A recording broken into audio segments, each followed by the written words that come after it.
Matheus Alves Saldanha, sou engenheiro florestal, mestre em engenharia florestal e atualmente finalizando o doutorado também em engenharia florestal, na parte de proteção florestal, trabalhando com toda a parte de manejo de pragas e doenças em espécies florestais, principalmente relacionadas ao eucalipto. Então é um prazer estar aqui, agradeço de antemão toda a equipe do Congresso Nacional de Produção Vegetal Online pelo convite de estar compartilhando um pouco do meu trabalho, um pouco de conhecimento sobre esse tema de suma importância para a proteção, para a produção florestal, né?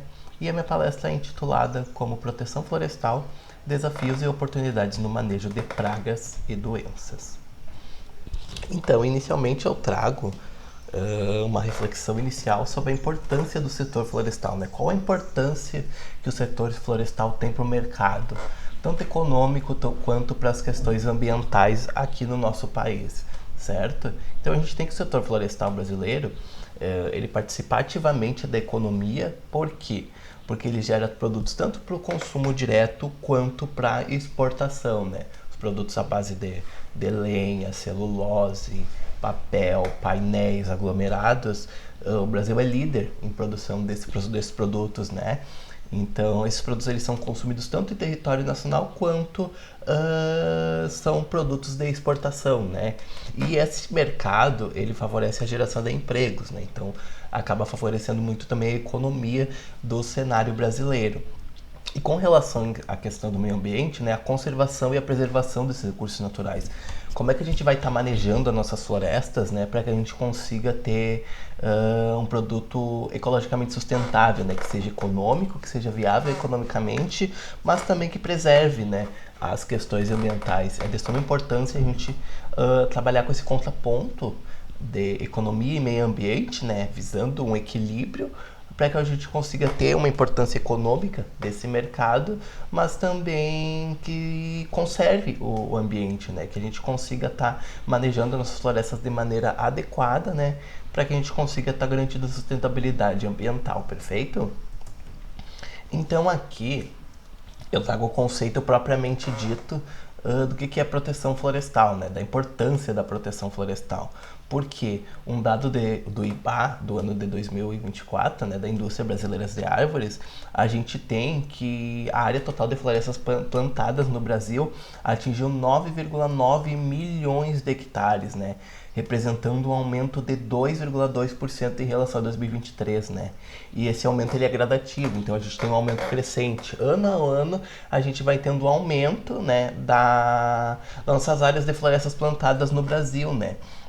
Então a maior predominância que a gente tem é do cultivo de eucalipto, né? Ele é a principal espécie florestal no que diz respeito à produção de celulose, né? Por isso aquele que eu comentei dos produtos que são mantidos aqui de consumo direto ou de exportação, porque os produtos oriundos da celulose, como papel, lenha e também o carvão, né? Eles vão corresponder a aproximadamente 77%, né? Então é uma área muito grande desses 9,9 milhões, né? E depois o pinus acaba vindo em segundo lugar, com aproximadamente 19%, que também é uma espécie econômica de suma importância para o Brasil, né? Produção de lenho e toda essa questão, né? Então a gente tem a importância da área florestal que a gente tem no Brasil, né? Tanto principalmente relacionada à economia, né? O quanto que a gente consegue estar manejando financeiramente as nossas florestas, certo? Então aqui eu trago um conceito do que a gente vai estar abordando na nossa conversa hoje, que é a respeito da proteção florestal, né?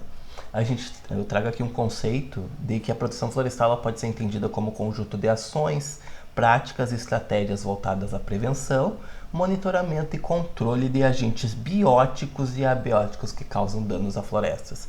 Aqui a gente tem um ponto interessante, né? O que são esses agentes bióticos? O que são esses agentes abióticos, né? Então, os agentes bióticos, bio vem de vida, né? Então são organismos vivos que vão estar causando danos às florestas. Quais são esses organismos? A gente tem a questão dos insetos, a questão das doenças ocasionadas por fungos, por bactérias, né, por nematóides. Então esses vão ser os organismos vivos que vão estar ocasionando danos, doenças nas nossas florestas, né, prejuízos econômicos. Já os fatores abióticos, tem o A ali na frente, né, que são organismos não vivos, né? O que vão ser esses organismos não vivos? Vão ser as condições ambientais, as questões do meio, questão de umidade, questão de temperatura, de vento. Isso também vai estar ocasionando danos às nossas florestas, né, que a gente vai ter que estar manejando, né? Então a proteção florestal ela vem a ser o conjunto de ações, práticas e estratégias que a gente vai estar prevenindo, monitorando e controlando esses agentes, né? Tanto os bióticos quanto os abióticos, visando manter a saúde, a produtividade e a sustentabilidade dos ecossistemas florestais, né? Aqui na nossa na nossa conversa, eu vou estar abordando a entomologia e a fitopatologia, que é o foco do meu trabalho acadêmico, né? Eu trabalho principalmente com entomologia, já trabalhei um pouco com fitopatologia também, né? E a entomologia vem a ser o estudo dos insetos, né, de interesse florestal, aqueles insetos que causam danos em espécies florestais, e a fitopatologia é o estudo das doenças, né? As principais doenças que têm ocorrência em espécies florestais, certo? Então, inicialmente, eu vou estar conversando um pouco sobre a entomologia, trazendo as principais espécies pragas que a gente tem de ocorrência no eucalipto e no pinus. A mesma coisa eu vou estar fazendo para as principais doenças, né? Eu vou estar falando bastante de pinus e eucalipto. Como a gente viu inicialmente, né? São as espécies que têm maior relevância econômica para o cenário brasileiro, né? Então, todas as espécies florestais elas podem ser atingidas por insetos, pragas ou por doenças, né? Mas eu vou dar ênfase para essas duas, né? Até por uma questão de tempo e também da importância que elas têm, perfeito? Então, eu vou estar começando a falar sobre o eucalipto. A primeira e principal espécie praga que a gente tem do eucalipto é o Tamastocodes peregrinus, conhecido popularmente como percevejo bronzeado, né? Ele é uma espécie praga exótica que foi introduzido no Brasil em 2008, no município de São Francisco de Assis, região central do estado do Rio Grande do Sul, né? Então ele foi introduzido no Brasil, no Rio Grande do Sul. Perdão.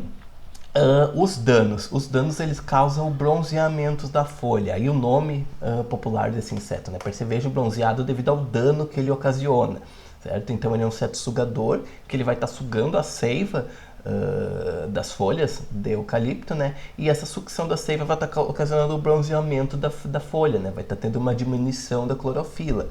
E como os principais danos, a gente vai ter uma redução da área fotossintética, né? Aquela questão do verde que vai estar fazendo a fotossíntese, a gente vai ter uma diminuição que vai estar ocasionando a morte dos galhos e posteriormente em grandes surtos até mesmo das árvores, né?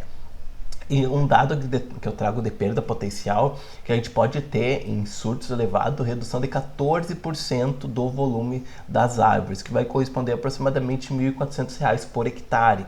Então pensa uma grande indústria com muitos hectares, né, que trabalha com muitos hectares, indústrias grandes que chegam a trabalhar com milhões de hectares. Então a gente pode estar pensando, extrapolando, né, esse valor, o quanto de prejuízo que esse inseto ele pode estar ocasionando, certo? Então a gente tem que o controle pode ser controle biológico, né, com a utilização de inimigos naturais.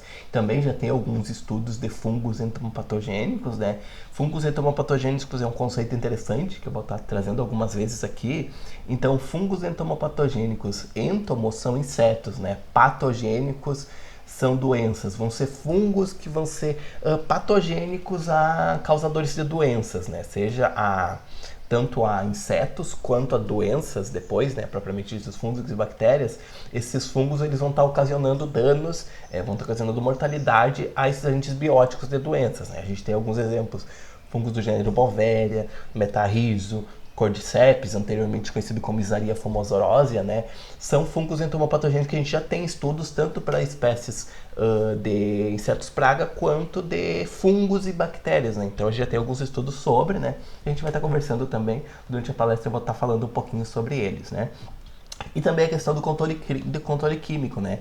Que o controle químico geralmente é mais utilizado quando a gente tem grandes surtos, né? Então inicialmente a gente faz o uso de inimigos naturais e fungos entomopatogênicos. Quando chega a surtos mais elevados, a gente faz o controle químico, certo? Aqui eu trago uma imagem com dano associado a ter peregrinos e plantios de eucalipto, né? Então a gente consegue ver inicialmente o topo da copa das árvores, já começa a ficar com esse aspecto bronzeado, né? Que isso vai ocasionando para toda a copa da folha, né? Então inicialmente é esse o dano que a gente consegue estar visualizando a campo desse inseto, certo? Outra praga importante do eucalipto é o psilídeo de colcha, né? Ele é uma praga originária da Austrália, também é exótico aqui no Brasil, né? Onde a ninfa ela vai construir uma concha branca ao redor dela para se proteger. Eu vou passar e vou mostrar uma imagem aqui, onde a gente consegue ver essa colcha branca, né? Que a ninfa constrói sobre ela para que ela possa estar embaixo dessa colcha, fazendo também a sucção da seiva do eucalipto, né? Ela constrói essa colcha branca para que ela tenha uma proteção ali, né? Então os danos são a desfolha, secamentos dos ponteiros e posterior morte da planta, né? O controle, geralmente que a gente utiliza é o controle biológico, através de um parasitoide natural, e o químico sistêmico. Porém, o químico sistêmico aqui ele tem uma questão polêmica, né, que a gente chama, porque a colcha ela vai estar limitando o contato do inseto com o produto, né? É difícil a gente fazer o contato direto do produto químico com a ninfa, né, do psilídeo de colcha, porque ela vai estar construindo aquela colcha para se proteger ali, né? E a gente vai ter um elevado custo, né? O controle químico tem essa questão de ter um custo mais elevado, né? Então a gente tem que ter um certo cuidado e pensar no manejo, numa estratégia mais adequada, né, para que o controle químico ele chegue efetivamente a essa ninfa, né? Então o monitoramento é essencial para conter surtos, né? Da mesma forma que o percevejo bronzeado, o psilídeo de concha ele também tem uma ocorrência maior em meses mais quentes, no verão, né? Ele começa a aparecer agora em novembro, mais ou menos, né? Novembro, dezembro ele já começa a ter alguns nos povoamentos. O ápice dele, ele atinge o ápice dele ali final de janeiro, início de fevereiro, né? O ápice onde a gente consegue ver grandes surtos, às vezes em populações, em áreas de tomada de percevejo bronzeado, por exemplo, a gente anda pelo meio do talhão, a gente consegue, às vezes os insetos chegam a cair sobre a gente, é bem elevado os surtos dele que ele tem em climas mais quentes, né? E a mesma coisa acontece aqui com o psilídeo de colcha, né? Então ali em março, abril ele já começa a diminuir novamente essa população, né? E tem uma pausa ali nos meses mais frios durante o ano, né? Então o monitoramento durante o ano é essencial para conter os surtos, né? Aqui novamente eu trago a imagem do aduto, né, e da colcha, né, que a ninfa constrói sobre a folha para estar se protegendo, certo? Agora eu vou conversar um pouquinho sobre o pinus. O pinus ele tem uma praga que é a mais importante, né, que ataca o pinus, é o Ciris nocticilio, conhecido popularmente como a vespa da madeira. É a principal praga do pinus no Brasil, né? Onde as fêmeas elas vão estar perfurando o tronco para ovopositar, inoculando um fungo simbionte e uma mucina tóxica que vai matar o tecido lenhoso. Então veja que interessante, né? A fêmea, ela para completar o ciclo reprodutivo dela, né? Ela vai estar perfurando o tronco, né? Onde ela vai estar inoculando junto com a ovoposição dela um fungo simbionte, né? E vai uma mucina tóxica que vai matar o tecido lenhoso, né? Tudo precisa pro inseto se desenvolver, né? Só que vai estar ocasionando dano para nossa espécie, né? Para nossa espécie de interesse econômico que a gente vai estar trabalhando, né? Então o principal sintoma é o amarelamento e posterior morte da árvore. E o controle, basicamente o controle mais utilizado é o controle biológico, com a utilização de um nematóide parasita, né? As indústrias, as empresas já fazem a inoculação desse nematóide diretamente nas plantas, né, de pinos, então a gente consegue estar fazendo o controle, né? Então ali na primeira imagem a gente consegue ver o adulto da vespa da madeira, né? Na segunda a gente consegue ver a larva já dentro do tronco de pinos, né? E na terceira a gente consegue ver aquelas manchas escuras, mais azuladas, né? Que a gente pode estar visualizando, que vai estar matando o tecido lenhoso, né? Isso por causa do fungo simbionte da mucina tóxica que a vespa vai estar liberando ali no tecido lenhoso, certo? Agora sobre as formigas cortadeiras. As formigas cortadeiras elas são generalistas, né? Então elas vão estar atacando todas as espécies florestais, mas também se estendem para cultivos agrícolas, né? Em diferentes fases do desenvolvimento. Não só pinos, não só eucalipto, mas também acácia, erva mate, nogueira pecã, enfim, todas as espécies elas são atacadas por formigas cortadeiras. Então as formigas cortadeiras elas são o principal inseto praga, né? Porque vai atingir diferentes cultivos agrícolas e florestais em diferentes fases do desenvolvimento, né? Pode estar atingindo desde a fase lá da produção de mudas em viveiro, a questão das mudas em desenvolvimento inicial a campo e desde plantas já adultas, elas podem estar atacando, né? Elas são insetos desfolhadores, né? E desfolhando as plantas, elas vão estar ocasionando uma diminuição da produção e resistência da planta, né? Elas desfolham, né? elas fazem esse corte da folha e levam até o formigueiro para tá fazendo. Essa folha vai servir de alimento não para elas, mas para um fungo simbionte, né? Que elas cultivam dentro do formigueiro, né? Dentro do salveiro ou do quenquenzeiro, né? Tanto para as formigas de Neuroato quanto para as formigas de Acromyrmex, né? Então é interessante essa relação simbiótica que elas têm. Elas se alimentam desse fungo no formigueiro, porém elas precisam estar alimentando o fungo com essas folhas, né? Então é uma relação bastante interessante, né? Mas grandes surtos dessas formigas cortadeiras podem ocasionar danos muito elevados, né? Certo? Desde a fase de produção de mudas até as plantas já adultas, né? Os principais métodos de controle, a gente tem o controle cultural, né? A partir de práticas de manejo de solo, como aragem, aração e gradagem, a gente já pode estar fazendo a destruição natural desses formigueiros, né? A questão do controle mecânico, a utilização de algumas barreiras físicas. Esse método pode ser utilizado quando na produção de mudas em viveiro, né? A gente coloca umas barreiras ao redor da muda, vai estar dificultando o acesso dessas formigas cortadeiras até elas, né? O controle químico é o mais comumente utilizado, né? Com a utilização de iscas granuladas, né? Atualmente a gente utiliza bastante iscas à base de fipronil, né? A gente coloca essas iscas ao lado do trilho da formiga cortadeira, né? E elas carregam e levam esse produto químico até o formigueiro, que vai estar causando a mortalidade delas, né? E alguns estudos com o uso de fungos entomopatogênicos, que inclusive foi tema da minha dissertação de mestrado, que eu utilizei fungos do gênero Bovéria, Metarrhizo e Cordyceps, né? Para o manejo in vitro de formigas cortadeiras, né? E a gente teve um resultado bastante interessante, né? Então a gente percebe que esses fungos, eles têm bastante potencial de estar sendo utilizados, né? A questão do monitoramento para as formigas cortadeiras é de suma importância. No momento que a gente escolhe uma área que a gente já vai estar fazendo a implantação do nosso plantio de qualquer espécie florestal, a gente já vai estar tendo que estar fazendo o manejo das formigas cortadeiras, né? Um manejo preventivo antes ali naquela área, né? Depois que a gente faz a introdução da nossa espécie, a gente também continua manejando, então é um manejo que a gente pode estar fazendo quinzenalmente nos primeiros 6 meses, né? Depois, no primeiro ano, a gente continua fazendo mensalmente e após o primeiro ano a gente pode fazer semestralmente, né? Esse manejo é bem importante, a gente tem que estar fazendo com as formigas cortadeiras, certo? Então, a gente viu até o momento que a gente tem, falei um pouquinho, né, sobre os insetos praga que a gente tem, né, os principais, mas a gente tem inúmeros, né, e da mesma forma agora a gente vai falar um pouquinho sobre as doenças. Eu vou trazer as principais doenças, né, as principais que acometem as espécies florestais no Brasil, mas tem inúmeras doenças, né. Eu trago a primeira, que é a ferrugem das mirtáceas, ocasionada pelo patógeno fúngico Apoxine apside, né. A gente tem como principal sintomas as pústulas alaranjadas em folhas novas, brotos e folhas e flores, e deformação e queda foliar. Então na imagem ao meio a gente consegue estar visualizando aquele sintoma visual, né? Aquelas pústulas alaranjadas, né? Aquilo é o desenvolvimento dos esporos do micélio fúngico, né? A gente consegue estar visualizando muitas vezes nas plantas, né? E na primeira imagem a gente consegue ver a deformação das folhas, né? A gente consegue ver essas manchas, as folhas mais enoladas, né? Esses são os principais sintomas, né? O impacto, a gente vai ter uma redução do crescimento e mortalidade em plantas mais jovens, né? E o controle é basicamente realizado com resistência genética.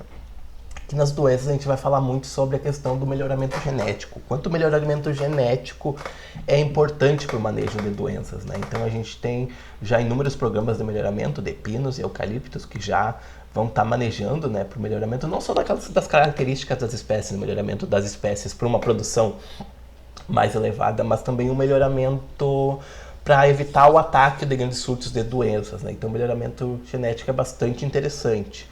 E também a questão do uso de fungicidas, né, pode ser utilizado preventivamente também quando a gente já tem as mudas em viveiro, certo? Outra doença bastante importante, né, é a podridão de raízes. A podridão de raízes é ocasionada por patógenos do gênero Fusarium, né? Ele é um patógeno que se encontra naturalmente habitando o solo, né? E ele vai estar atacando o sistema radicular. Então, como ele ataca o sistema radicular, a gente vai estar vendo os sintomas no sistema radicular, mas também na parte aérea da planta, certo? No sistema radicular a gente começa a ver manchas, né, na superfície das raízes e estrias escuras no xilema que vão estar avançando para necrose, né, e apodrecimento dessas raízes. E na parte aérea a gente vai tá vendo como ali a raiz é a sustentação, né, onde a gente vai estar a planta vai estar absorvendo todos os nutrientes para o desenvolvimento dela, né? Para o desenvolvimento das folhas, da sua parte aérea, né? Então, na parte aérea a gente vai estar vendo uma estagnação do crescimento, né? Queda excessiva das folhas e um amadurecimento ascendente, né? Murcha da parte aérea e também necrose foliar, né? Então a gente vê a importância ali de todo o sistema radicular, né? Quando a gente tem um patógeno de solo, a gente consegue ver os sistemas no sistema radicular, mas também principalmente na parte aérea, né? Que a gente vai estar chamando de sintomas reflexos, né? Certo? Aqui a gente consegue ver algumas imagens. A primeira a gente vê plantas em viveiro, a questão do dumping off, né, que elas apodrecem, né, que elas são novas, não estão bem desenvolvidas, então quando tem o ataque desse fusário, elas acabam apodrecendo. Também mudas mais velhas, a gente começa a ver os sintomas reflexos nas folhas, né, a questão de necrose, secamento e murcha, né. A questão das raízes, a gente consegue ver as raízes, tanto a diminuição do volume radicular, né, e o apodrecimento de raízes até de grande porte, né, então é um patógeno bastante agressivo, certo? O controle, a gente pode estar fazendo o controle por medidas preventivas, né, com a utilização de plantas sadias, remoção de plantas doentes, a questão do cuidado com o substrato, né, usar um substrato de qualidade, né, remover plantas doentes. Se a gente vê uma planta doente no nosso viveiro, por exemplo, a gente já pode estar fazendo a remoção dela para que esse patógeno ele não se prolifere pelas demais, certo? A questão do controle biológico. Tem vários estudos utilizando os organismos antagonistas, né? Fungos do gênero Trichoderma e também do gênero Bacillus, certo? Então a gente tem o controle biológico é bastante importante, né? Muito utilizado, o controle difusário, né? Onde a gente consegue estar vendo um manejo adequado, né? Já tem resultados bastante interessantes. E mais uma vez a questão do melhoramento genético e resistência da planta, né? A importância do melhoramento genético, a produção de mudas, né? Que sejam melhoradas geneticamente para que a gente consiga estar tendo um manejo mais adequado dessas espécies, certo? Outra doença que ocorre tanto em viveiro quanto em campo, né, é a queima dos ponteiros em eucaliptos e pinos, né? O que essa doença vai ocasionar? Ela vai ocasionar redução do crescimento, perda da produtividade, susceptibilidade a infecções secundárias, morte de ramos ou da planta inteira, atraso no desenvolvimento e impacto econômico, né? Porque a gente vai estar perdendo, né, a nossa produção de mudas, né? Então os sintomas vão ser a queima e a seca dos ponteiros pela ação dos patógenos, que vai ocasionar uma morte progressiva da muda, né? Então aqui a gente consegue ver inicialmente numa muda um pouco de eucalipto, como essa queima dos ponteiros já vai tendo uma diminuição, né, das pontas, né? E depois do pinus a gente consegue ver todo como se um aspecto de queima já, né, das plantas, como isso daí pode estar tendo manejo financeiro, né? Então a questão do controle. Controle a gente vai estar utilizando sombreamento e umidade adequada, né? A questão da umidade é muito importante quando a gente trabalha com fungos, né? Os fungos eles precisam de uma umidade um pouco mais elevada para que eles possam estar se desenvolvendo, né? Então a questão da irrigação é bastante importante, né? A gente fazer um programa de manejo da irrigação que seja adequado, né? Não muito elevado, mas suficiente para que a planta se desenvolva, né? Redução da fonte de inóculo, a gente está fazendo podas sanitárias, né? A questão também de supressão de mudas infectadas, né? Por exemplo, ali na segunda imagem da queima dos ponteiros, a gente está retirando todas aquelas mudas que já estão mortas, né? Para que o patógeno fúngico ele cesse o desenvolvimento ali, né? E também pode estar fazendo uso de fungicidas em situações mais extremas, né? Quando a gente tem surtos mais elevados, certo? Outra doença bastante importante é o mofo cinzento, que pode estar ocasionando também tanto pinos quanto eucalipto, né? O mofo ele ocasiona a morte das plântulas, redução na qualidade das mudas, perda de material de propagação, custos adicionais de produção e diminuição da qualidade das nossas plântulas, né? Os sintomas que a gente vai estar observando são a queima e morte do ápice da muda ou de toda a muda, enrolamento, seca e queda das folhas e formação do mofo cinzento, né, que dá nome à doença, né, que é aquela estrutura fúngica que a gente vê, né, o micélio e os espórios desse fungo, a gente consegue estar vendo sobre as folhas, certo? Como controle, aqui também a gente faz um controle cultural, né, com a utilização de sementes e mudas sadias, substratos com boa drenagem e também a questão de eliminar restos culturais e plantas doentes. Então a gente vê que para o manejo de doenças, principalmente na questão de viveiro, o controle cultural, né, que é aquele que a gente vai estar fazendo com eliminar restos culturais, plantas doentes, a questão do manejo de substrato e irrigação é muito importante, sabe? Ele é mais econômico, né? Porque a gente consegue estar fazendo o manejo assim, sem ter um elevado custo e previne grandes surtos, né? Previne que a gente está utilizando a questão de fungicidas, né? Então é bastante interessante a gente estar fazendo sempre esse manejo cultural, principalmente para as doenças de viveiro, né?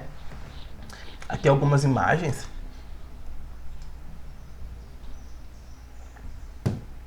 Aqui na primeira a gente tem o mofo em eucalipto, a gente consegue ver toda a seca e o apodrecimento das folhas, né?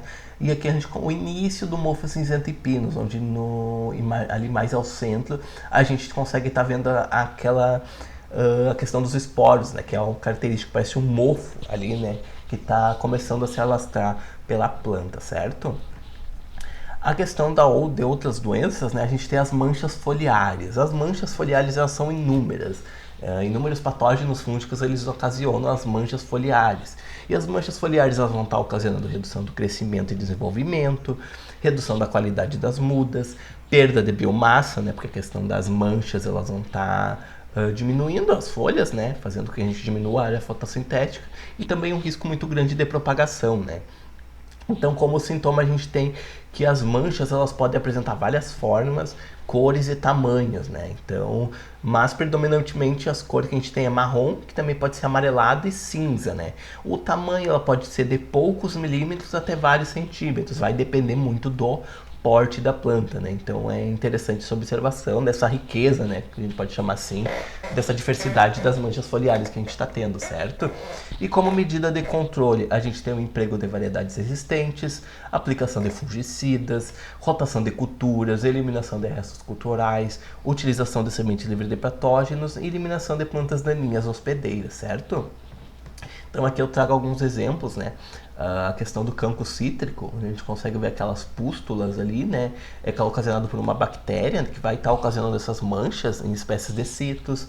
A antracnose tipuana também ocasiona aquelas manchas ali. E a Cercospora interrumã também é uma doença foliar. Então a gente vê a riqueza aqui, né, de pústulas laranjadas até mais cinzentas, amareladas, né? Então é uma riqueza muito grande dos patógenos que ocasionam manchas foliares, né? E tá aí a importância também da gente tá fazendo um manejo adequado deles, certo?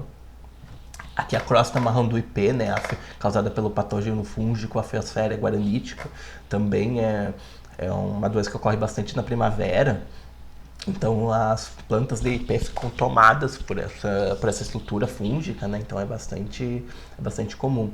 E novamente uma mancha de bactéria em eucalipto, né? Que a gente consegue ver essas manchas mais escuras, né? Ocasionadas por bactérias do gênero Xanthomonas, certo?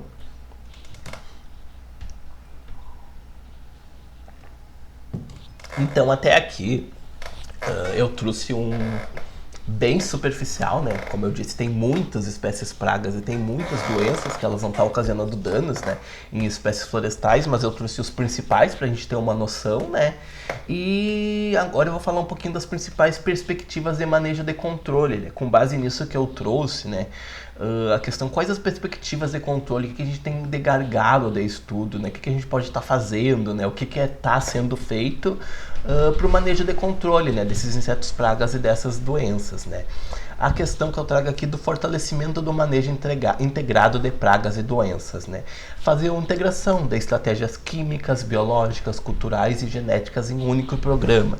Como a gente viu, o controle químico é bastante efetivo, mas ele tem a questão dos riscos ao meio ambiente, também a questão desse sistêmico, de um custo mais elevado, né?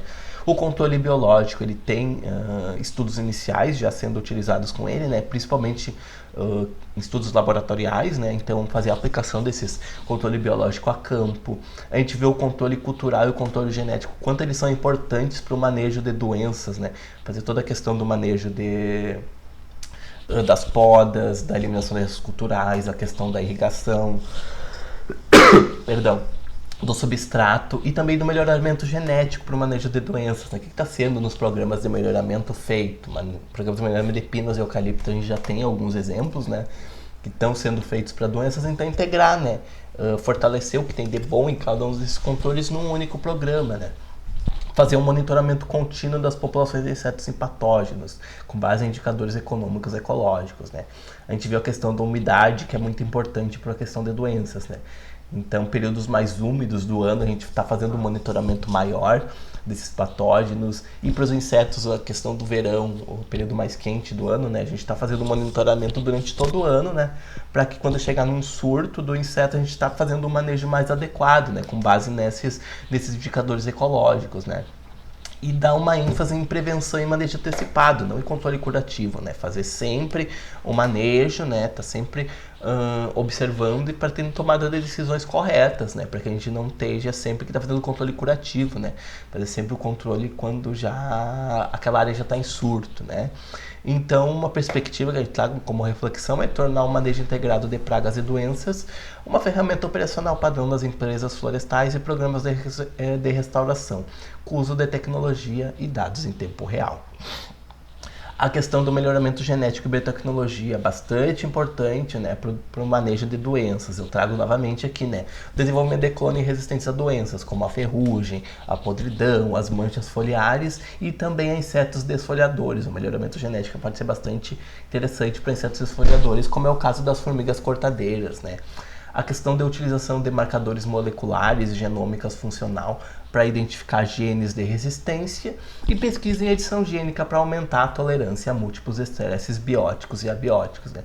Eu trago como exemplo, né, que programas de melhoramento de eucaliptos e pinos já integram resistência múltiplas em clones comerciais. Muitas empresas já trabalham com melhoramento, né, de pinos e eucalipto principalmente, né, para estar trazendo uma resistência a doenças e insetos em clones comerciais, certo? Um tópico muito importante é a expansão do controle biológico, né? A gente viu um uso crescente dos micro-organismos benéficos, né? No caso de Trichoderma e Bacillus, que são organismos antagonistas para o manejo de doenças, né? Trichoderma para o controle da podridão de raízes, né? A questão do Bovério e Metarrhizum, que são agentes de controle biológico de fungos entomopatogênicos, né? Podem ser como uma alternativa a inseticida, né? Pode ser uma alternativa ao manejo de insetos, né? Então é bastante interessante, né? Mas a gente tem bastante estudo em laboratório com esses organismos, né? Como é que a gente vai estar fazendo isso? Uma produção e uma formulação desses bioinsumos em escala comercial, empresarial, né? Para uma empresa, como é que a gente vai estar fazendo? Então a gente é um gargalo bastante interessante que a gente tem, né? É estar fazendo essa prospecção desses organismos em larga escala, né? Para integração, né? Fazer uma integração das práticas regenerativas do solo e aumento da atividade microbiana, né, que é bastante interessante para manter aquele organismo vivo ali, né, no solo, né, e uma tendência forte à substituição gradual de produtos sintéticos por biotecnologias verdes, né, as biotecnologias de controle biológico, certo? O uso de tecnologias digitais e drones, né? A questão de sensoriamento remoto, drones e imagens multiespectrais para detectar sintomas iniciais de estresse ou infecção antes da manifestação visual. A questão de drones, seja para aplicação de fungicidas ou inseticidas ou para o monitoramento, em florestais ainda é pouco utilizado, né? A questão do volume das nossas árvores, né? Que são árvores geralmente muito grandes e povoamentos muito grandes, né? O drone acaba às vezes sendo bem difícil de trabalhar, mas a gente vê o quanto é importante, porque quando a gente viu lá, por exemplo, o dano de uma em cultivo de eucalipto, às vezes uma árvore alta de quase 20 metros, a gente não consegue ao nível do solo estar enxergando aquele dano, a gente não consegue estar vendo que aquela árvore, que aquela área ela está infestada, mas com o uso de drones e imagens a gente pode estar fazendo esse monitoramento, né, identificar aquele sintoma visual antes que aquela área já tenha um grande surto, né? Então é bastante interessante fazer o uso dessas tecnologias digitais, certo? O uso de modelos preditivos baseados em inteligência artificial e dados meteorológicos para prever surtos de pragas ou epidemias fúngicas, né?